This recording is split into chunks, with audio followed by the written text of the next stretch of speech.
నమస్తే V3 news కు స్వాగతం. నేను మారుతీరామ్. ఇక ముందుగా బులెటిన్ లో హెడ్లైన్స్ చూద్దాం. నల్లవాగు ప్రాజెక్టులో 9 లక్షల చేప పిల్లలను విడిచిపెట్టిన ఎమ్మెల్యే.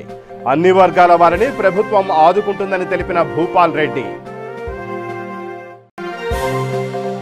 ఇకపై ఒక వ్యక్తికి 2 శానిటైజర్ బాటిల్స్ మాత్రమే విక్రయించాలి. మెడికల్ షాపుల యజమానులను ఆదేశించిన కడప జిల్లా ఎస్పీ. సుంకేసుల డ్యామును పరిశీలించిన కర్నూలు జిల్లా కలెక్టర్. నదిలో చేపలు పట్టవద్దని ప్రజలకు సూచించిన వీరపాండియన్.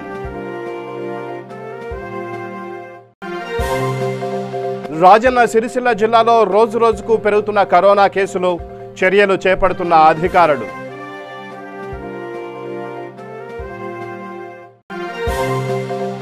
జగిత్యాల జిల్లా కథలాపూర్లో కబ్జాకు గురైన భోగేశ్వర స్వామి ఆలయ భూమి స్వాధీనం చేసుకుని మొక్కలు నాటిన గ్రామ ప్రజలు. బులెటిన్లో డీటెయిల్స్ చూస్తే సంగారెడ్డి జిల్లా నారాయణఖేడ్ నియోజకవర్గ పరిధిలోని సిర్గాపూర్ మండలం సుల్తానాబాద్ గ్రామ పరిధిలో గల నల్లవాగు ప్రాజెక్టులో తెలంగాణ మత్స్యశాఖ ఆధ్వర్యంలో 9 లక్షల చేప పిల్లలను ఎమ్మెల్యే భూపాల్ రెడ్డి విడిచిపెట్టారు. అనంతరం ఆయన మాట్లాడుతూ తెలంగాణ ప్రభుత్వం గ్రామీణ ప్రాంతాల్లో నీలి విప్లవం తీసుకురావాలనే ఉద్దేశంతో మత్స్యకారులు స్వయం సమృద్ధి చెందాలనే సంకల్పంతో ప్రభుత్వమే చేప పిల్లలను సరఫరా చేసి ఆదుకుంటోందని తెలిపారు.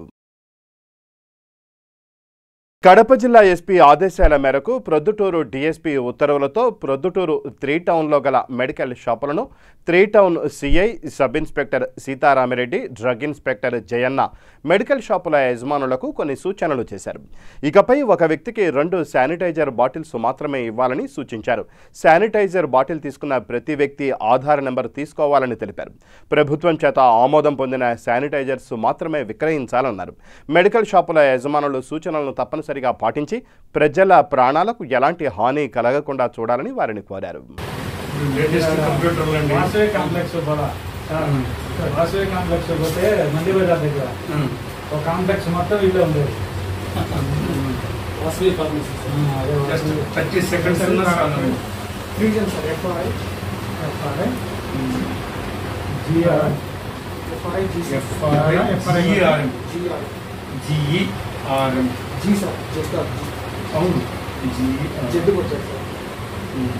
అది కొడితే ఇప్పుడు మీరు ఎన్ని స్టాక్ తెచ్చింది మొత్తం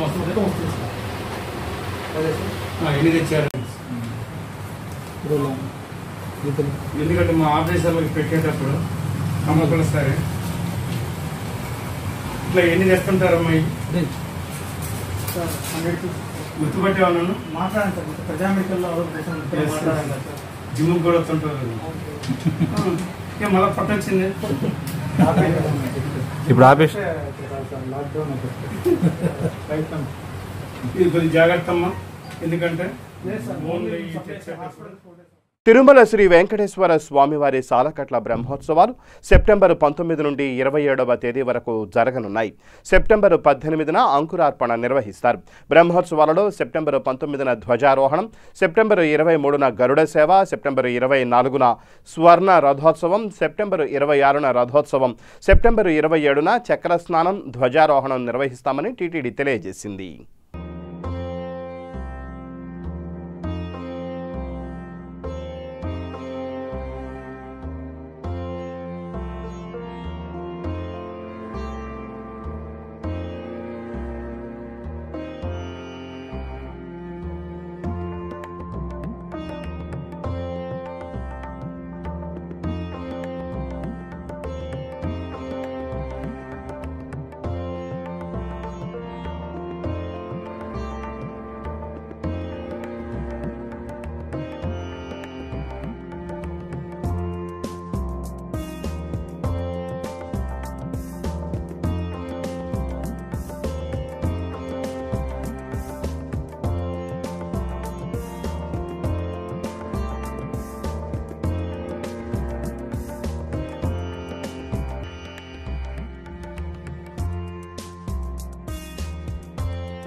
కర్నూలు జిల్లాలో గల సుంకేసుల డ్యామును జిల్లా కలెక్టర్ జి వీరపాండియన్ పరిశీలించారు. సుంకేసుల డ్యాంకు 24,200 క్యూసెక్కుల వరద నీరు చేరింది. సుంకేసుల డ్యాం 6 క్రస్ట్ గేట్లను 4 అడుగుల మేర ఎత్తి 22,000 క్యూసెక్కుల వరద నీటిని దిగువన తుంగభద్ర నదిలో వదిలామని కలెక్టర్ వీరపాండియన్కు ఇరిగేషన్ ఎస్ఈ శ్రీరామచంద్రమూర్తి వివరించారు. సుంకేసుల డ్యాం నుండి తుంగభద్ర నదిలోకి వరద నీరు వదిలినందున ఎవరూ నదిలోకి దిగవద్దని, నదిలో చేపలు పట్టవద్దని ప్రజలకు జిల్లా కలెక్టర్ వీరపాండియన్ సూచించారు.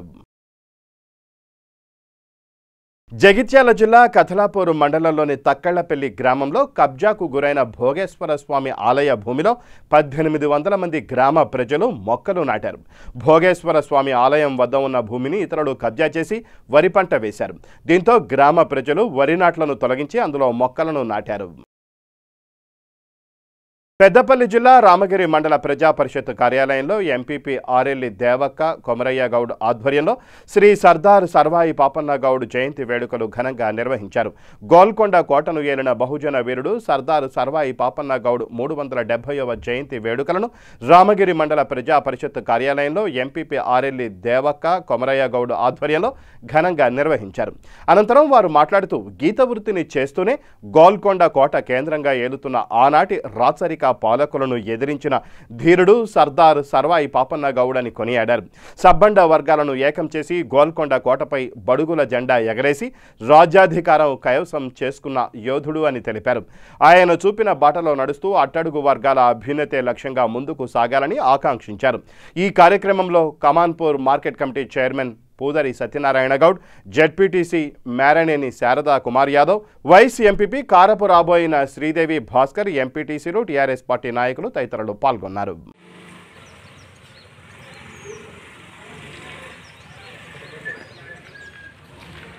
Okay.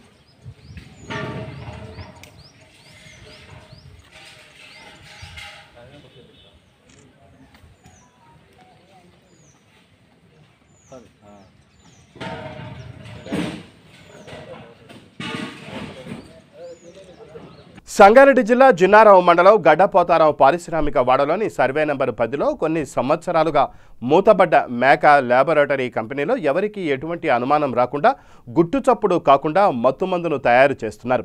హైదరాబాద్ నుండి ముంబైకి 100 కోట్ల రూపాయల మత్తుమందు ఒక ప్రైవేటు కార్గో బస్సులో అక్రమ రవాణా చేస్తున్నారన్న పక్కా సమాచారంతో రంగంలోకి దిగిన రెవెన్యూ అధికారులు వెంబడించి పట్టుకున్నారు. అత్యంత ప్రమాదకరమైన మత్తుమందును స్వాధీనం చేసుకుని సీజ్ చేశారు. పోలీసులు కేసు నమోదు చేసి దర్యాప్తు చేస్తున్నారు. రాజన్న సిరిసిల్ల జిల్లా చందుర్తి మండల ప్రాథమిక ఆరోగ్య కేంద్రంలో 47 కరోనా టెస్టులు చేయగా అందులో 39 నెగిటివ్ కేసులు, 8 పాజిటివ్ కేసులు వచ్చాయి. అందులో రుద్రంగిలో 5 కేసులు, మానాల 1 కేసు, చందుర్తి 2 కేసులు నమోదయ్యాయి. ఈ సందర్భంగా చందుర్తి, రుద్రంగి మండల ప్రజలకు మండల వైద్యాధికారి డాక్టర్ మసూద్ కొన్ని సూచనలు చేశారు.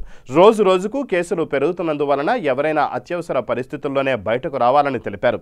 తరచుగా చేతులు శుభ్రంగా కడుక్కోవాలని, అలాగే కరోనా పాజిటివ్ నిర్ధారణ అయిన వారికి హోమ్ క్వారంటైన్లో ఉంచి ఐసోలేషన్ కిట్లను అందజేశామని తెలిపారు.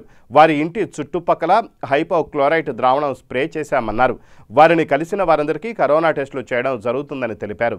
నమస్కారం. ఈరోజు చందుర్తి మండల ప్రాథమిక ఆరోగ్య కేంద్రంలో 47 కరోనా పరీక్షలు నిర్వహించడం జరిగింది. దాంట్లో 8 మందికి పాజిటివ్ గాను 39 మందికి నెగిటివ్ గాను నిర్ధారించడం జరిగింది. అందులో 5 రుద్రంగికి చెందినవారు, అలాగే 2 చంద్రుతికి చెందినవారు, 1 మానాలకు చెందినవారు. సో టోటల్ ఈ 8 మందిని హోమ్ క్వారంటైన్ చేయడం జరిగింది 17 రోజుల పాటు. అలాగే వారికి హోమ్ ఐసోలేషన్ కిట్ కూడా ఇవ్వడం జరుగుతుంది. దాంతోపాటు వాళ్ళ ఇంటి లోపల, ఇంటి పరిసరాల చుట్టూ హైపోక్లోరైడ్ ద్రావణంతో స్ప్రేయింగ్ కూడా చేయించడం జరుగుతుంది. అలాగే వాళ్ళు గత 17 రోజులుగా ఎవరికైతే కలిసారో వాళ్ళందరినీ కూడా ఐడెంటిఫై చేసి ఆ ప్రైమరీ కాంటాక్ట్స్ అందరికీ కూడా కరోనా పరీక్షలు నిర్వహించే విధంగా చర్యలు తీసుకోవడం జరుగుతుంది. కాబట్టి మన చందుర్తి మరియు రుద్రంగి మండల ప్రజలకు విజ్ఞప్తి, క్రమేణా కరోనా కేసెస్ ఉధృతంగా పెరుగుతున్న నేపథ్యంలో ప్రతి ఒక్కరూ కనీస జాగ్రత్తలు పాటించవలసిందిగా కోరుచున్నాము. మాస్కులు ధరించండి, భౌతిక దూరాన్ని పాటించండి మరియు చేతులను ఎప్పటికప్పుడు శుభ్రంగా కడుక్కుంటూ ఉండండి. వీలైతే బయటికి వెళ్లకుండా చూడండి, అనవసరంగా బయటికి రావద్దు, గుంపులుగా తిరగద్దు.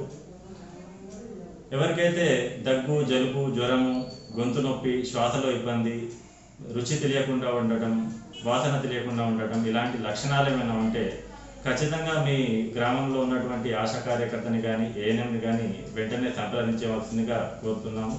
ధన్యవాదాలు.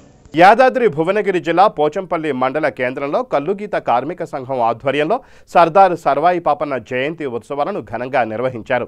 ఈ సందర్భంగా కల్లుగీత కార్మిక సంఘం జిల్లా ప్రధాన కార్యదర్శి కొయ్యడ నరసింహగౌడ్, మండల అధ్యక్షులు గుణగంటి మల్లేష్ గౌడ్లు మాట్లాడుతూ తన చిన్నతనం నుండే పోరాట తత్వం కలిగిన పాపన్న గౌడ్ గెరిల్లా సైన్యాన్ని సొంతంగా ఏర్పాటు చేసుకుని 1675లోనే సర్వాయిపేటలో చిన్న రాజ్యాన్ని ఏర్పాటు చేశారని తెలిపారు.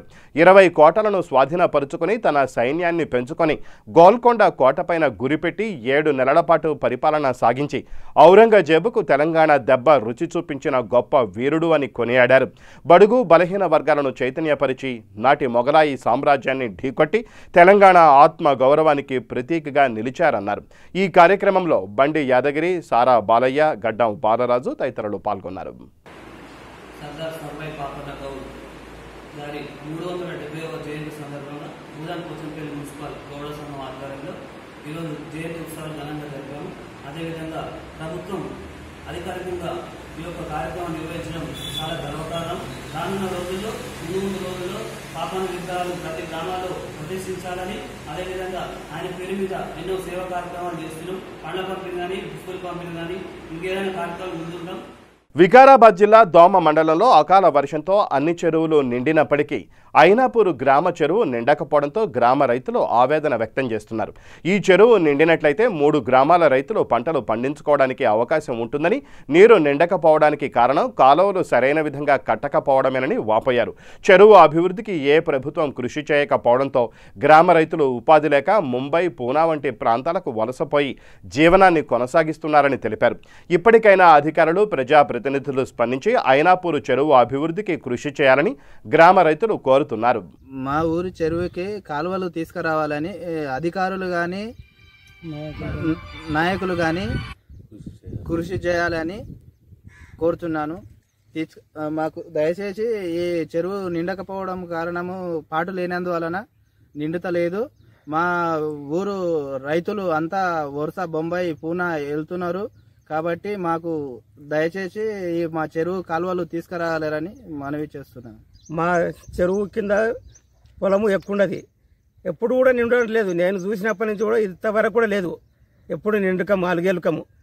ఇప్పుడన్నా అన్ని చెరువులు నిండినాయి. మా చెరువు ఖచ్చితంగా నిండనికే రైతులు ఇప్పుడు మా సీఎం కానీ ఎవరు కానీ పెద్దలంతా మా చెరువుకు కాలువ తెచ్చి మాకు ఇది చేయాలి అని ప్రోత్సహిస్తున్నాం. మొత్తము చెరువు నిండక అక్కడిక్కడ వలస పోతున్నారు మొత్తం మీద. దీనికి దయచేసి నాయకులు ఇట్లా అందరు కలిసి మాకు తప్పకుండా మేలు చేయాలని కోరుతున్నాం. మా ఐనాపూర్ చెరువు ఒక్కటి నిండిందంటే చుట్టూ 5 కిలోమీటర్లు మోత్కూరు కానీ, బండెర్చెల్ల కానీ, మళ్ళీ ఐనాపూర్ గ్రామ సంఘం నీటి సంఘం మాజీ అధ్యక్షుని మధుసూదన్ రెడ్డి. మా ఐనాపూర్ గ్రామంలో చెరువు నిండక చాలా రోజులు అయిపోయింది, పాటు లేదు దానికి. దయచేసి ఈ ఊరు చెరువు నిండితే ఒక 5-6 గ్రామాలు మంచిగా నీళ్లు, వాటర్ సోర్స్ పెరుగుతుంది. దీని కింద ఆయకట్టు కూడా 600 ఎకరాలు ఉన్నది. ఇది పెద్ద చెరువు మా ఊరికి, దోమ మండలంలో ఇది. దయచేసి అధికారులు కానీ నాయకులు కానీ కొంచెం ఈ చెరువుకు పాటు వచ్చేటట్టు కృషి చేయాలని అందరి పెద్దపల్లి జిల్లాలో గల ఎమ్మెల్యే దాసరి మనోహర్ రెడ్డి క్యాంప్ ఆఫీసులో ప్రజాప్రతినిధులు మీడియా సమావేశం నిర్వహించారు. ఈ సందర్భంగా నేతలు మాట్లాడుతూ తమపై చేస్తున్న అసత్యపు ఆరోపణలను నిరూపణ చేయాలని డిమాండ్ చేశారు. లేని పక్షంలో పెద్దపల్లి జెండా చౌరస్తా వద్దకు వచ్చి ముక్కు భూమికి రాయాలని హెచ్చరించారు. తమపై అసత్య ప్రచారాలు చేసేవారు ఎంతటి వారైనా ఉపేక్షించేది లేదని, తమపై ప్రజల విశ్వాసం ఉన్నందున రెండోసారి ప్రజలు గెలిపించారని తెలిపారు. ఇది జీర్ణించుకోలేని కొందరు వ్యక్తులు అసత్య ప్రచారాలు చేస్తున్నారని, అసత్య ఆరోపణలు నిరూపణ చేయకపోతే తగిన బుద్ధి చెబుతామన్నారు. ఈ సమావేశంలో జెడ్పీటీసీ బండారి రామ్మూర్తి, బండారి శ్రవంతి శ్రీనివాస్ తదితరులు పాల్గొన్నారు. ఏదైతే మా ఎమ్మెల్యే దాసరి మనోహర్ రెడ్డి గారి మీద అనిశ్చిత వ్యాఖ్యలు చేస్తున్నటువంటి మాజీ శాసనసభ్యులు విజయరమణారావుకి మేము ఒకటే చెప్తా ఉన్నాం. ఏ రోజు కూడా ఎక్కడ కూడా తప్పు చేయకుండా ఉంటే మీరు లేనిపోని ఆరోపణలు చేస్తూ ఉన్నారు. మరి ఏదైతే వరంగల్లో ప్రెషర్ లీజుకు తీసుకున్నటువంటి ల్యాండ్ను మరి కొడుకు తీసుకున్న దానికి ఎవరైనా తీసుకోవచ్చు. రాష్ట్రంలో ఏ లీజ్ అయినా లీజు ప్రకారమే నడుస్తుంది. మరి దానికి ఆ లీజుకు ఛానల్ కడతారు, దానికి గవర్నమెంట్ ఇస్తుంటుంది. మరి అది ఆక్రమించుకున్నట్టుగా లేనిపోని ఆరోపణలు చేస్తూ ఉన్నారు. అదేవిధంగా బొంపెల్లో కూడా తీసుకున్నటువంటి క్రషరు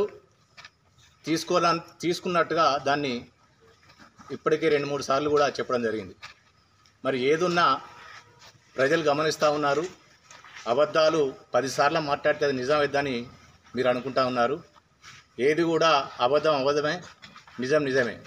కానీ ఇందులో ఇక్కడున్నటువంటి పరిస్థితులలో ఎమ్మెల్యే గారి మీద బురదల్లడం శోచనీయం.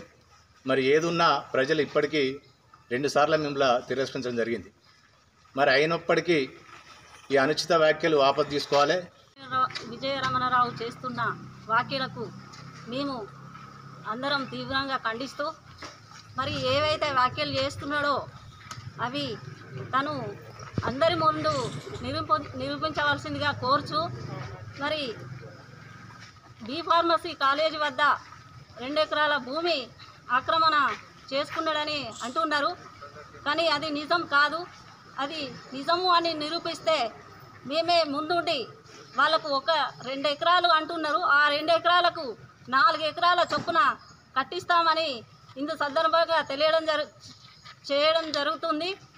మరి విజయరమణారావు ఇప్పుడు ఉన్నటువంటి గవర్నమెంటు ఎన్నో ప్రజలకు అందుబాటులో ఉంటూ ఎన్నో ప్రభుత్వ పథకాలు తెస్తూ అందరినీ ముందు నడిపిస్తుంటే చూడలేక పెద్దపల్లి జిల్లా ముందంజలో నడిపిస్తున్నటువంటి మా ఎమ్మెల్యే గారిని అభివృద్ధిని చూడలేక ఎన్నో వ్యాఖ్యలు చేస్తూ, మరి ఇటువంటి వ్యాఖ్యలు చేస్తే ప్రజలు కూడా చూస్తున్నారు. నీకు ఇంకా ఇదివరకు కూడా ఎన్నిసార్లు ప్రజలు 2 సార్లు బుద్ధి చెప్పిండ్రు, అయినను కూడా మీకు కొంచెం కూడా సిగ్గు అనేది లేకుండా ఎన్నో విషయాలల్లా పచ్చి అబద్ధాలు చెప్తూ చీకట్లో బతుకుతున్నారు. మీరు ఒక్కసారి మీరు వెలుగులోకి రండి, మేము చేస్తున్నవి చూడండి.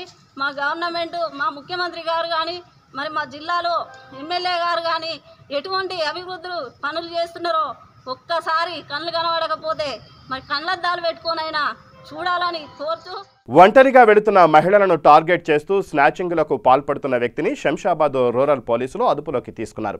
కేసు వివరాలను శంషాబాద్ ఏసీపీ కార్యాలయంలో ఏర్పాటు చేసిన మీడియా సమావేశంలో ఏసీపీ అశోక్ కుమార్ వెల్లడించారు. మహబూబ్ నగర్ జిల్లా హన్వాడ మండలానికి చెందిన ముదావత్ రవి నాయక్ సరూర్ నగర్లో నివాసం ఉంటూ హోంగార్డుగా విధులు నిర్వహించేవాడు.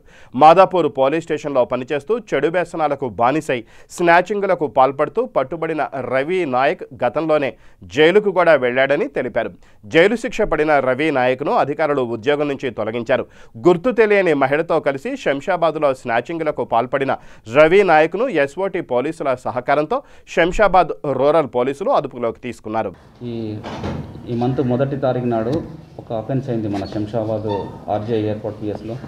ఏంటంటే మన ఇక్కడ ఈ సాయి ఆశ్రమం ఉన్నది కదా, అక్కడ సాయి టెంపుల్ మన ధర్మగిరి టెంపుల్ దగ్గరికి పోయినప్పుడు ఒక అమ్మాయి అక్కడ పోతే ఒక గుర్తు తెలియని వ్యక్తి వచ్చేసి భయపెట్టించేసి ఆమె దగ్గర ఉన్న మంగళసూత్రం తీసుకుపోయాడని చెప్పేసి కంప్లైంట్ రావడం జరిగింది. దాని మీద మేము కేసు రిజిస్టర్ చేసినాము. అంతకంటే ముందు కూడా ఒక కేసు 1-2 అంటే ఫిబ్రవరి 1 రోజు మన శంషాబాద్ పిఎస్లో ఒక కేసు రిజిస్టర్ చేసినాం. గండిగూడ దగ్గర సేమ్ ఇట్లనే ఒక అఫెన్స్ జరిగింది. ఇది కూడా ఒక లేడీ దగ్గరికి ఒకడు వచ్చేసి వెహికల్ మీద చేసి భయపెట్టించి తీసుకుపోయినని చెప్పేసి. అయితే ఈ విషయంలో అన్నీ వెరిఫై చేసి మా స్పెషల్ టీం ఫామ్ చేసి మళ్ళీ ఎస్ఓటి సపోర్ట్తోని మా ఇన్స్పెక్టరు సూపర్విజన్లో ఒక టీం ఫామ్ చేసి తిప్పడం జరిగింది. మా శంషాబాద్ టీము ప్లస్ శంషాబాద్ నుంచి కానిస్టేబుల్స్, క్రైమ్ కానిస్టేబుల్స్, ఆర్జీఎన్స్ క్రైమ్ కానిస్టేబుల్, ఎస్ఓటి వాళ్ళ మొత్తం టీము. ఎందుకంటే ఇది మళ్ళీ ఫర్దర్గా ప్రివెంట్ అయ్యేటట్టు మళ్ళీ మనం పట్టుకుంటట్టు అందుకే ఒకటి స్పెషల్ టీం ఫామ్ చేసి తిరగడం జరిగింది. అందులో భాగంగానే ఇతడు ఈరోజు మార్నింగ్ ఈ ముదావత్ రవి ఒక సస్పిషన్గా పోతూ ఉంటే పట్టుకోవడం జరిగింది. పట్టుకున్న తర్వాత ఎస్ఓటి వాళ్ళు మా టీం పట్టుకున్న తర్వాత ఇంటరాగేషన్ చేస్తే అతడు ఇంతకుముందు హోంగార్డ్గా పనిచేయడం జరిగిందని చెప్పడం జరిగింది. మాదాపూర్ కేసులో 2012 దాకా హోంగార్డ్ చేసినాడు అతడు. ఆ హోంగార్డ్ చేసినప్పుడే అతడు స్నాచింగ్లో కేసులో కొన్ని స్నాచింగ్ చేయడం జరిగింది. ఆ స్నాచింగ్ కేసులో జైలు కూడా పోవడం జరిగిందని చెప్పిండు. అప్పుడు ఈ హోంగార్డు పోస్ట్ నుంచి తీసేయడం చేసింది, రిమూవల్ అయ్యిండు అతను. దాని తర్వాత అతడు అన్ని బ్యాడ్ వాయిసెస్కి అలవాటు అయిపోయి ఈ దొంగతనాలకు అలవాటు అయిపోయి మొత్తంగా 5 దొంగతనాల్లో పాల్గొనడం జరిగింది అతడు. ఇటువంటి దొంగతనాలే, ఒకటేమో శంషాబాద్ పోలీస్ స్టేషను, ఒకటేమో ఆర్జే పోలీస్ స్టేషను, ఒకటేమో Abdullapur police station 2 plus Adibatla police station 1. ఈ ఇన్ని పోలీస్ స్టేషన్లో ఇతడు సేమ్ ఎంఓతోని ఈ స్నాచింగ్ చేయడం జరుగుతుందని చెప్పడం జరిగింది. ఈ మొత్తం కూడా బంగారము సుమారుగా 7 తులాల బంగారము, 6 తులాల వెండి, ఒక Pulsar vehicle, mobile phone seize చేయడం జరిగింది అతని దగ్గర. ఇతనికి పీడీ యాక్ట్ కూడా సూటబుల్ అని చెప్పేసి పీడీ యాక్ట్ కూడా ఇనిషియేట్ చేస్తున్నాము. అట్లనే ఇతని హిస్టరీ కూడా అంటే సస్పెక్ట్ హిస్టరీ ఓపెన్ చేస్తాం. గుంపులుగా చేరి కరోనా బారిన పడకండని చిత్తూరు జిల్లా నగరి సిఐ మద్దయ్య ఆచారి బ్యాంకుల వద్ద బారులు తీరిన జనాన్ని హెచ్చరించారు. బ్యాంకు ప్రవేశ ద్వారాల వద్ద గుంపులుగా వెళ్లి పడుతుండటంతో అన్ని బ్యాంకుల వద్దకు వెళ్లి పోలీసుల సాయంతో క్యూ లైన్లు ఏర్పాటు చేశారు. తోసుకుంటే బ్యాంకు ద్వారాలు మూసివేస్తామన్నారు. ఖాతాల్లో ఉన్న డబ్బులు నెమ్మదిగా తీసుకోవచ్చని, ఇలా పోటీలు పడి తోపులాడుకుంటూ తీసుకోవాల్సిన అవసరం లేదని హితబోధ చేశారు. విశాఖ జిల్లా గాజువాక జీవీఎంసీ పరిధి 75వ వార్డు సీతానగరం ఎస్సీ కాలనీలో నివాసముంటున్న పెద్దడ అప్పలరాజు 3 నెలల క్రిందట రోడ్డు ప్రమాదానికి గురయ్యాడు. 2 కాళ్లకు గాయాలై తీవ్ర ఇబ్బంది పడుతున్నాడు. ఈ విషయం తెలుసుకొని వారి కుటుంబానికి ఎంతో కొంత సాయం చేయాలనే మానవతా దృక్పథంతో వైఎస్ఆర్ టీయూసీ ఆర్గనైజింగ్ సెక్రటరీ గాలి శ్రీనివాసరావు, రాష్ట్ర ఎస్సీ సెల్ ప్రధాన కార్యదర్శి మార్టుపూడి పరదేశి వారి సహాయ సహకారంతో నెల రోజులకు సరిపడా నిత్యావసర వస్తువులు అందజేశారు. జిల్లా వైఎస్ఆర్సీపీ ప్రధాన కార్యదర్శి తిప్పల దేవన్ రెడ్డి మాట్లాడుతూ వారి కుటుంబానికి ఏ చిన్న అవసరం వచ్చినా తాము తోడుంటామని భరోసా ఇచ్చారు. అలాగే గాజువాక శాసనసభ్యులు తిప్పల నాగిరెడ్డి ఆదేశాల మేరకు ఎస్సీ సెల్ ప్రధాన కార్యదర్శి మార్టుపూడి పరదేశి సమక్షంలో వార్డులో ఉన్న వైఎస్ఆర్సీపీ కార్యకర్తలందరూ ప్రతి నెల ఆ కుటుంబానికి నిత్యావసర వస్తువులు అందిస్తామని హామీ ఇచ్చారు. 75వ వార్డులో మన పెద్దాడ అప్పలరాజు అనే ఇప్పటికి కాలు ఫ్రాక్చర్ అవడంతో 5 నెలల నుంచి కూడా ఇబ్బంది పడే పరిస్థితుల్లో మరి జీవీ శ్రీనివాస్ గారు YSR union deputy general secretary ఆయన ఆర్థిక సాయంతో మరి అప్పలరాజు కుటుంబానికి నెల రోజులు సరిపడా నిత్యావసర వస్తువులు, రైస్ మొత్తం అన్నీ ఇవ్వడం జరిగింది. మరి ఈ యొక్క కార్యక్రమానికి ముఖ్య అతిథిగా చేసిన మా సోదరులు వైఎస్ఆర్ పార్టీ గాజువాక నియోజకవర్గ శాసనసభ్యులు కుమారులైనటువంటి దేవన్ రెడ్డి గారికి, అలాగే 76వ వార్డు అభ్యర్థి రుద్రమణి గారికి, జీవీ శ్రీనివాస్ గారికి, అలాగే తాటికొండ అచిత్ గారికి, ప్రసాద్ గారికి, అలాగే సంఘం సభ్యులందరికీ ధన్యవాదాలు. ఆయన బండి యాక్సిడెంట్లో మరి కాలు ఫ్రాక్చర్ అవడం వల్ల గత 5 నెలల నుంచి కూడా ఇబ్బంది పడే పనికి వెళ్ళలేని పరిస్థితుల్లో ఒక మానవతా దృక్పథంతో ఆలోచించి మరి జీవీ శ్రీనివాస్ గారు ఆయన ఆర్థిక సాయంతో నెల రోజులు సరిపడా ఈ యొక్క నిత్యావసర వస్తువులు పంపిణీ చేశారు. మరి ఆయన మరి పెయింటింగ్ పని చేసేవారు. మరి దాన్ని ఇబ్బందిగా ఉంది కాబట్టి దాన్ని మానవతా దృక్పథంతో ఆలోచించి మరి దేవన్ రెడ్డి గారు కూడా మేము చిన్న రిక్వెస్ట్, ఎక్కడో దగ్గర ఆయనకి వాచ్మెన్గా ఏదో మన జీవీఎంసీలో కానీ ఎక్కడో దగ్గర ఉన్న ఆయనకి 3 కుమార్తెలు, వాళ్ళ అమ్మగారు జీబీఎంసీలో పనిచేస్తున్నారు. సో శానిటైజ్ దానికి ఏదో మీరు మనతో తప్ప ఆలోచించే ఇక్కడ తరుణంలో మా వైఎస్ఆర్ పార్టీ నాయకులు జీవి శ్రీనివాస్ గారు మరి ఆర్థిక సాయంతో మరి పెద్ద ఎత్తున నిత్యావసర వస్తువులు అన్నీ కుటుంబానికి ఇవ్వడం జరిగింది. ఎందుకంటే ఆయనకి 3 ఆడపిల్లలు ఉన్నారు, చాలా ఇబ్బంది పడుతున్నారు. మేము కూడా మా గౌరవ శాసనసభ్యులు నాగరెడ్డి గారి తరఫున ఒక 3,000 రూపాయలు పరదేశ్ గారి ద్వారా ఇవ్వడం జరుగుతుంది రోజు. అందులో భాగంగా మా వైఎస్ఆర్ కాంగ్రెస్ పార్టీ సిద్ధాంతం ఏంటంటే ఎవరైతే మరి ఇలా బాధపడుతున్నారో వాళ్ళందరికీ నాకు చేతనైన సహాయం చేయవలసిన బాధ్యత ప్రతి నాయకుల మీద కార్యకర్తల మీద ఉన్నది. అందులో భాగంగా ఈరోజు మరి ఈ యొక్క అప్పలరాజు కుటుంబానికి సాయం చేయడానికి ముందుకు వచ్చిన శ్రీనివాస్ గారికి ఆయన స్టీల్ ప్లాంట్ ఎంప్లాయ్ అయినప్పుడు కూడా ప్రతి నెల ఎంతో కొంత తనకు వచ్చినటువంటి శాలరీలో ఇటువంటి పేదవాళ్ళందరికీ సాయం చేయడం అనేది మంచి ఉద్దేశంతో ముందుకెళ్తున్నారు. ఇక బులెటిన్ ముగించే ముందు హెడ్లైన్స్ మరోసారి. నల్లవాగు ప్రాజెక్టులో 9 లక్షల చేప పిల్లలను విడిచిపెట్టిన ఎమ్మెల్యే. అన్ని వర్గాల వారిని ప్రభుత్వం ఆదుకుంటుందని తెలిపిన భూపాల్ రెడ్డి. ఇకపై ఒక వ్యక్తికి 2 శానిటైజర్ బాటిల్స్ మాత్రమే విక్రయించాలి. మెడికల్ షాపుల యజమానులను ఆదేశించిన కడప జిల్లా ఎస్పీ. సుంకేసుల డ్యామును పరిశీలించిన కర్నూలు జిల్లా కలెక్టర్. నదిలో చేపలు పట్టవద్దని ప్రజలకు సూచించిన వీరపాండియన్.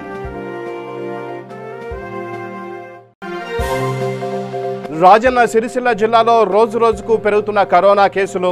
చర్యలు చేపడుతున్న అధికారులు.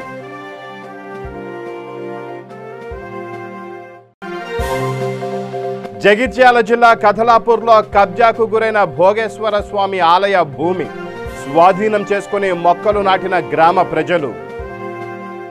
ఇవి బులెటిన్ విశేషాలు. మరిన్ని న్యూస్ అప్డేట్స్ కోసం చూస్తూనే ఉండండి V3 న్యూస్. లక్ష్యం సమాజ హితం.